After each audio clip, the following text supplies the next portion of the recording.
ಅವರ ಉಪಸ್ಥಿತಿ ಇದ್ರು ಇಷ್ಟೋ ತನಕ ಅವರ ಇಷ್ಟು ಟೈಟ್ ಶೆಡ್ಯೂಲಲ್ಲೂ ಬಂದು ನಿಮಗೋಸ್ಕರ ಮಕ್ಕಳು ಹಾಸ್ಟೆಲ್ ಅಂದಿರೋದಕ್ಕೋಸ್ಕರ ಅವ್ರು ಬಂದು ಇನಾಗ್ರೇಷನ್ ಮಾಡಿ ನಿಮಗೆಲ್ಲ ಹಿತವಚನ ಹೇಳೋಗಿದ್ದಾರೆ. ಮೇ ಬಿ ಮಕ್ಕಳ ಜೊತೆ ನನ್ನ ಇಂಟ್ರಾಕ್ಷನ್ ಯಾವಾಗಲೂ ಇದ್ದೇ ಇರುತ್ತೆ. ನಾನು ಹೇಳೋದು, ಇಂಥ ಒಳ್ಳೆ ಆಪರ್ಚುನಿಟಿ ಯಾರಿಗೂ ಸಿಗಲ್ಲ. ನಾನು ಓದಿದ್ದು ಬೆಂಗಳೂರಲ್ಲೇ. ಪ್ರೈವೇಟ್ ಪಿ ಜಿನಲ್ಲಿ ಓದಬೇಕು ಅಂದ್ರೂ ಒಂದು ಚಿಕ್ಕ ರೂಮ್ಗೆ 5,000 10,000 ಬಾಡಿಗೆ ಕೊಟ್ಟು ಅವ್ರು ಆ ಅನ್ನ ಸಾರು ಕೊಡೋದಕ್ಕೇನೆ ಎಷ್ಟು ಬೈಕೊಂಡು ಕೊಡ್ತಾರೆ. ಬಟ್ ಇಲ್ಲಿ ನಿಮಗೆ ಶಾಸಕರು ಹೇಳಿರೋ ಥರ ತಂದೆ ತಾಯಿ ಥರ ನಮ್ಮ ವಾರ್ಡನ್ಸ್ಗಳಿರ್ತಾರೆ. ನಮ್ಮ ಸ್ಟಾಫ್ಗಳ ಮೇಲೆ ನನಗೆ ಸಂಪೂರ್ಣ ನಂಬಿಕೆ ಇದೆ. ಅವರು ಯಾವ ಮಕ್ಳಿಗೂ ಅವ್ರ ಮಕ್ಳಿಗಿಂತ ಜಾಸ್ತಿ ನೋಡ್ಕೊತಾ ಇದ್ದಾರೆ. ಸೊ ನೀವು ನಿಮ್ಮ ತಂದೆ ತಾಯಿಗೆ ಯಾವ ರೀತಿ ನೀವು ರೆಸ್ಪೆಕ್ಟ್ ಕೊಡ್ತೀರಾ, ಅದೇ ರೀತಿ ನಮ್ಮ ಸ್ಟಾಫ್ಗೂ ನೀವು ಎಷ್ಟು ರೆಸ್ಪೆಕ್ಟ್ ಕೊಡ್ತೀರಾ. ಬರೀ ಒಂದು ಕೈಯಿಂದ ಚಪ್ಪಾಳ ತಟ್ಟಕ್ಕಾಗಲ್ಲ, 2 ಕೈಯಿಂದನೇ ಶಬ್ದ ಬರೋದು. ಸೊ ಅದೇ ರೀತಿ ಅವರು ಎಷ್ಟು ನಿಮಗೆ ಪ್ರೀತಿ ಕೊಡ್ತಾರೆ, ನೀವು ಅವ್ರಿಗೆ ಅಷ್ಟೇ ಪ್ರೀತಿ ಕೊಟ್ರೇನೆ ಹಾಸ್ಟೆಲು ಚೆನ್ನಾಗಿ ನಡೆಯುತ್ತೆ, ನಿಮ್ಮ ಜೀವನನೂ ಚೆನ್ನಾಗಿರುತ್ತೆ. As I always say, hostel life is the golden life. ಯಾಕಂದರೆ ಈ ದಿನ ನಿಮಗೆ ಮತ್ತೆ ಬರಲ್ಲ. ಯಾಕೆ ಅಂತಾನು ಹೇಳ್ತೇನೆ, ಈ ಕಾಂಪೌಂಡ್ ದಾಟಿ ನೀವು ಹೊರಗೆ ಹೋದ್ಮೇಲೆ ನಿಮ್ಮ ಮೇಲೆ ಜವಾಬ್ದಾರಿಗಳು ಜಾಸ್ತಿ ಆಗುತ್ತೆ. ಸೊ ಆ ಜವಾಬ್ದಾರಿ ಮಧ್ಯದಲ್ಲಿ ಹೊರಗಡೆ ಪ್ರಪಂಚದ ಜಗ್ಗಾಟದಲ್ಲಿ ತುಂಬ ತಲೆನೋವು ಅನ್ಸ್ಬಿಡುತ್ತೆ. ಅವಾಗ ಹಾಸ್ಟೆಲ್ನ ಮಿಸ್ ಮಾಡ್ಕೊತೀರ. ಇವಾಗ ಹಾಸ್ಟೆಲಲ್ಲಿ ಕೂತ್ಕೊಂಡು ಇಡ್ಲಿಗೆ ಉಪ್ಪಿಲ್ಲ, ಇಡ್ಲಿ ಸರಿಗೆ ಬೆಂದಿಲ್ಲ, ಅದೆಲ್ಲನೂ ಬಿಟ್ಟು ಫಸ್ಟು ನಾನೇನು ಓದಬೇಕು, ನಾನೇನು ಮುಂದೆ ಮಾಡಬೇಕು, ನಿಮ್ಮ ಗುರಿ ಕಡೆ ಗಮನ ಕೊಡಿ.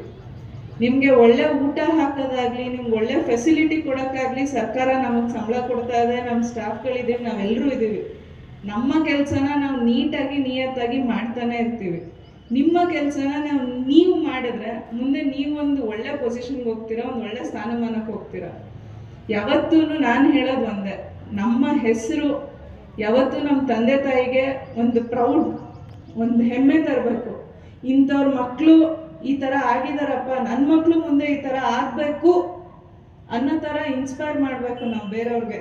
ಅಯ್ಯೋ ಇಂಥವ್ರ ಮಗಳಿಗೆ ಇಲ್ಲೆಲ್ಲೋ ಹಾಕಿದ್ರಂತೆ, ಯಾಕೆ ಬೇಕು ಬಿಡಪ್ಪ, ನಮ್ಮ ಮಕ್ಳಿಗೂ ಮನೇಲಿಟ್ಟು ಓದಿಸೋಣ, ಅದ್ಯಾವತ್ತೂ ಆಗಬಾರ್ದು. ನಮ್ಮಿಂದ ಇನ್ನೊಂದಿಬ್ರಿಗೆ ಒಳ್ಳೇದಾಗಬೇಕೇ ಹೊರತು ನಮ್ಮಿಂದ ಇನ್ನೂ ಒಂದಿಬ್ರು ಮಕ್ಕಳು ಓದದೇ ಇರೋ ಥರ ಆಗಬಾರ್ದು.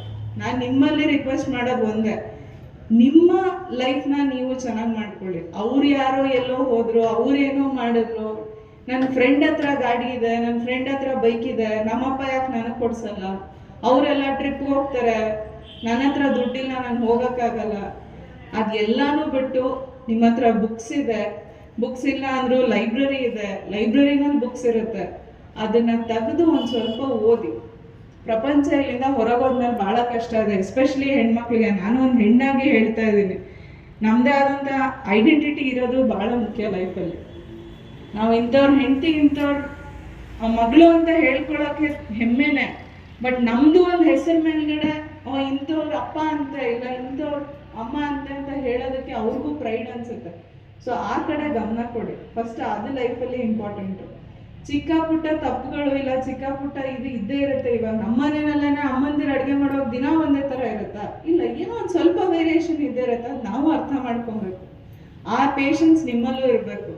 ಇವೆಲ್ಲನೂ ಬಿಟ್ಟು ಮುಂದೆ ನಾನು ಏನು ಮಾಡಬೇಕು, ನಾನು ಯಾವ ಗುರಿ ಮುಟ್ಟಬೇಕು, ಏನು ಮುಂದೆ ಜೀವನದಲ್ಲಿ ಅಚೀವ್ ಮಾಡಬೇಕು ಅನ್ನೋ ಕಡೆ ಗಮನ ಹರಿಸಿ. ಇಷ್ಟು ಒಳ್ಳೆ ಲೊಕೇಶನಲ್ಲಿ ಇಷ್ಟು ಒಳ್ಳೆ ಬಿಲ್ಡಿಂಗ್ ಇದೆ, ಫೆಸಿಲಿಟೀಸ್ ಕೊಡ್ತೀವಿ, ಅದನ್ನು ಯೂಸ್ ಮಾಡ್ಕೊಳ್ಳಿ. ಇನ್ನು ಮುಂದೆ ನಿಮಗೂ ಲೈಫಲ್ಲಿ ಒಳ್ಳೇದಾಗಲಿ ಅಂತ ಆಲ್ ದಿ ಬೆಸ್ಟ್ ಹೇಳ್ತೀನಿ. ಆ್ಯಂಡ್ ಅದ್ರ ಮೇಲೆ ನಮ್ಮ ಈ ಕಾಂಟ್ರಾಕ್ಟ್ PWD ಕಾಂಟ್ರಾಕ್ಟರ್ ಆಗಲಿ ಆ್ಯಂಡ್ PWD ಸ್ಟಾಫ್ ಆಗಲಿ ತುಂಬ ಸಪೋರ್ಟಿವ್ ಆಗಿ ನಾವು ಹೇಳ್ದಂಗೆಲ್ಲ ನಮ್ಮ ಪ್ರಕಾರ ಚೇಂಜಸ್ನ ನಿಮ್ಮ ಅನುಕೂಲಕ್ಕೋಸ್ಕರ ಮಾಡಿದ್ದಾರೆ.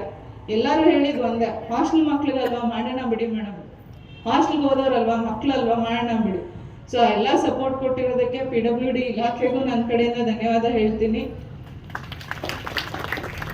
ಆ್ಯಂಡ್ ಅದಕ್ಕಿಂತ ಮುಖ್ಯವಾಗಿ ನನ್ನ ಸ್ಟಾಫ್, ನಮ್ಮ ಸಿಬ್ಬಂದಿ, ಅದು ಅವರೆಲ್ಲ ನನ್ನ ಫ್ಯಾಮಿಲಿ ಇದ್ದಂಗೆ, ಅದೇ ಥರನೇ ಅವ್ರ ಫ್ಯಾಮಿಲಿ ಥರನೇ ನಡ್ಕೊತಾ ಇದ್ದಾರೆ, ಇನ್ನು ಮುಂದೆನೂ ಅದೇ ಥರ ಇರ್ತಾರೆ. ಅವರು ಇಷ್ಟು ದಿನ ನಾನು ನೆಮ್ಮದಿಯಾಗಿ ಮಲಗೋದಕ್ಕೆ ಕಾರಣನೇ ನನ್ನ ಸ್ಟಾಫ್. ನಾನು ಅದನ್ನು ಹೆಮ್ಮೆಯಾಗಿ ಹೇಳ್ಕೊತೀನಿ. ಸೊ ಅವರು ಈ ಪ್ರೋಗ್ರಾಮ್ನ ತುಂಬ ಸುಸಜ್ಜಿತವಾಗಿ ಮಾಡಿದ್ದಾರೆ. ಅವ್ರಿಗೂ ನನ್ನ ಕಡೆಯಿಂದ ಧನ್ಯವಾದಗಳು. ಆ್ಯಂಡ್ ಅನ್ಯ ಇಲಾಖೆಯಿಂದನೂ ಅಧಿಕಾರಿಗಳು ಬಂದಿದ್ದಾರೆ. ಸೊ ಅವ್ರಿಗೆಲ್ಲ ನನ್ನ ಕಡೆಯಿಂದ ಥ್ಯಾಂಕ್ಸ್ ಹೇಳ್ತಾ ನಾನು ಬೇರೆ ಮಾತನ್ನ ಮುಗಿಸ್ತಾ ಇದ್ದೀನಿ. Thank you. ಆ್ಯಂಡ್ ಎಸ್ಪೆಷಲಿ ಮೀಡಿಯಾದವ್ರಿಗೂ ಥ್ಯಾಂಕ್ ಯು.